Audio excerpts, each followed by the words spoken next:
Alrighty guys, as it can bring us another Dragon Ball Legends video. Today we're going to be hopping in for a discussion or a rant, again, centering or focusing on co-op, dude. I don't know what they're doing, why they keep taking so many steps backwards with this co-op, but this just absolutely feels ridiculous, right? So we're going to go ahead and look at these events right here, or particularly the Hyperdimensional Deathmatch on Namek Season 2, and it's against Full Power Frieza. So this is basically the second half of the co-op to go ahead and get the Z Power for Ultra Goku.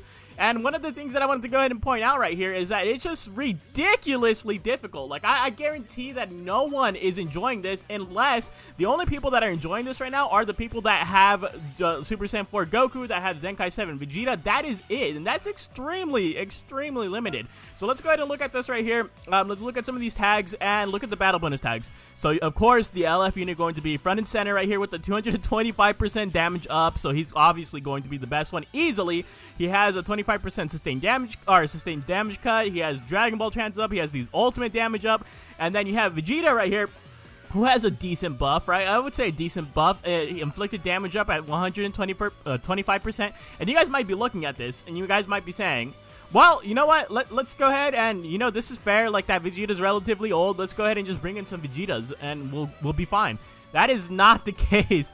If you bring in a non-Zenkai Vegeta, you're probably going to get disbanded on over and over and over. And then on top of that, even if someone does accept you, you guys are probably going to get steamrolled by this Frieza, because that's how much damage he does. It's actually ridiculous. And then, so on top of that, this is the scheme right here. This is the plan. So look at this. You also get Zenkai Awakening 1 or higher. You get more inflicted damage, and you get a sustained damage cut by 10%, and then on Super Saiyan 4 you get an inflicted damage up and another sustained damage cut. So it's actually looking pretty decent for Vegeta at this point, right? Minus the Zenkai Awakening 1, you still are able to go ahead and get 2 buffs with just a standard Super Saiyan 4 Vegeta. Or actually, you get more than that. You get the GT buff as well, so you also get another sustained damage cut from GT, as well as inflicted damage up. So it looks like they set up this Vegeta for success right here, but you would be sorely wrong, just like I was. I was like, yesterday, I think I spent like 5 hours trying to go ahead and get this done in random queues, and then looking through Reddit, seeing who the best person is, and no one has an answer for this. Like, no one has an answer for this. I think the most free-to-play friendly option that you guys have right here is the Super Saiyan Blue Goku, the Zenkai 7 Super Saiyan Blue Goku. He is a free-to-play unit. He's free-to-play to get to Zenkai 7, but not everyone is going to have him at Zenkai 7, right? I currently only have him like at Zenkai level 3, I think, because I've been kind of just, it's been a slow burn for me. It's been a little bit of a slow grind, and maybe that's my own fault. You guys can go ahead and tell me that. I don't really mind if you guys go ahead and say that it's my own fault for not having a Zenkai 7 just yet, but it just feels so bad. We can actually go ahead and look at the summons. It just feels so greedy from Bandai's part, because obviously you can see right here, they're trying to give you incentive to go ahead and summon on the Super Saiyan 4 Goku, right? So you can go ahead and get that. I've even seen people, I've heard people say, I'm going to get Vegeta to Zenkai level 1 just so I can do this co-op. And I feel like that's so greedy. Like, not from the players, right? Like, I understand if someone's going to go ahead and be like, I'm just going to hash out 1,000 crystals so I can actually go ahead and get this co-op done. That's understandable from a player's perspective. Like, you're going to have to go ahead and do that. But from like that just sounds like a horrible design from the game developer side, doesn't it? Like, they're basically telling you either summon the new character or spend your CC to upgrade an old character in order to go ahead and get this event done. Because it's so hard. And even if I know some of you guys might say, like, listen, you guys can go, you can still definitely complete this with the standard Vegeta. I've completed it. Like, you can actually go ahead and look at my co-ops right here. I do not have 4Q. I do not have Zenkai Super Saiyan 4 Vegeta. This is the person that I'm usually running it with, is the Zenkai 7 Nameku, and even then, this guy is still kind of a premium unit, right? I honestly have completed it with a Super Saiyan 4 Vegeta, just a standard. I'll go ahead and show you guys where my Vegeta is at right now in terms of like stars and stuff right here. Here he is. He's at 7 stars. He's not Zenkai'd at all. And I still was able to do it, but the win condition is still, I was not able to complete these without having a Super Saiyan 4 buddy. You absolutely need the Super Saiyan 4 buddy, and that's the thing. If you're going into random queues, if you're not playing with a friend, because that's how I had to complete them. I had to go and get one of my friends to be like, hey, you have Super Saiyan 4 Goku, right? And they're like, yeah, man. And I was like, okay, can you carry me through the co-op event? And they're like, yeah, sure.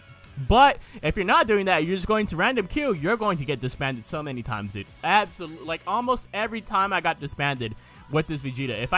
Even if I ran into a Zenkai Vegeta, I got disbanded. Even if I ran into a 4Q, I got disbanded. Like it does not matter. I was just getting disbanded left and right, and it was just so painful to see. And it's just like I can kind of understand why they're disbanding me, but it's just like it's not necessarily their fault. It's Legends. It's Legends' fault. Like, look at this. This is stupid. And then look at some of the other buffs that we have on here. You guys, like, I always complain about like them not giving enough battle bonus buffs, but now look, they give so many, but they just don't help because the event is so hard. So not only that, let's talk about Frieza now. So you don't get an advantage element over him, right? You only have light. And let me tell you guys right now, Shallot's not that great against this. You guys might be thinking, like, look at, he's light element. He's light element typing, so go ahead and bring Shallot. You'll be A-okay. He does awful damage. He still gets slapped around silly. Like, it doesn't matter. I don't know why Shallot wouldn't have a battle bonus tag.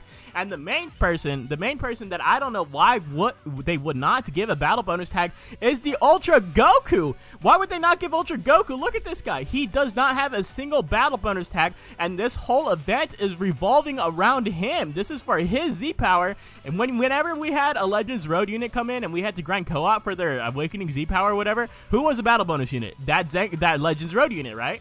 That's crazy to me that this guy, they completely dropped the ball on this. This guy should 100% have been a battle bonus unit. I feel like this is extremely restrictive. Maybe it's not a big deal to a lot of you guys out there. Maybe you guys are just like, well, screw that. I'm not going to put myself through the torture of extreme. I'm just going to do advanced. This guy's getting to 14 stars whether they like it or not. The extreme is just for people that want to torture themselves and get them a little bit faster than everyone else.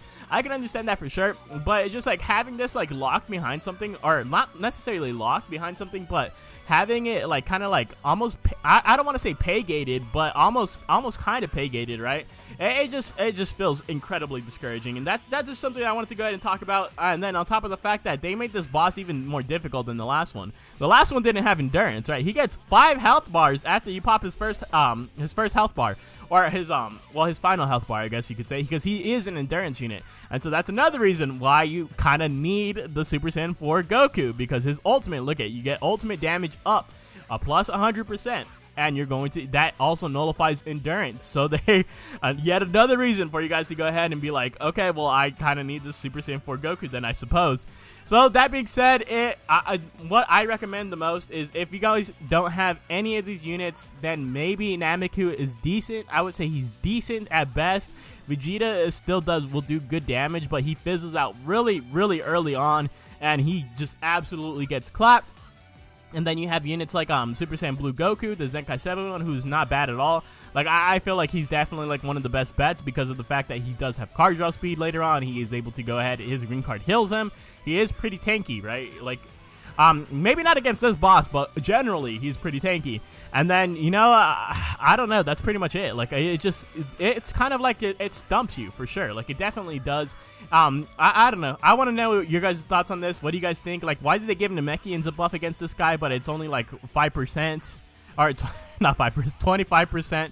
I don't know, because when I first saw that, Namekian buff too, like, I truly thought, I was just like, dude, Legends Road Piccolo is going to be a beast in this.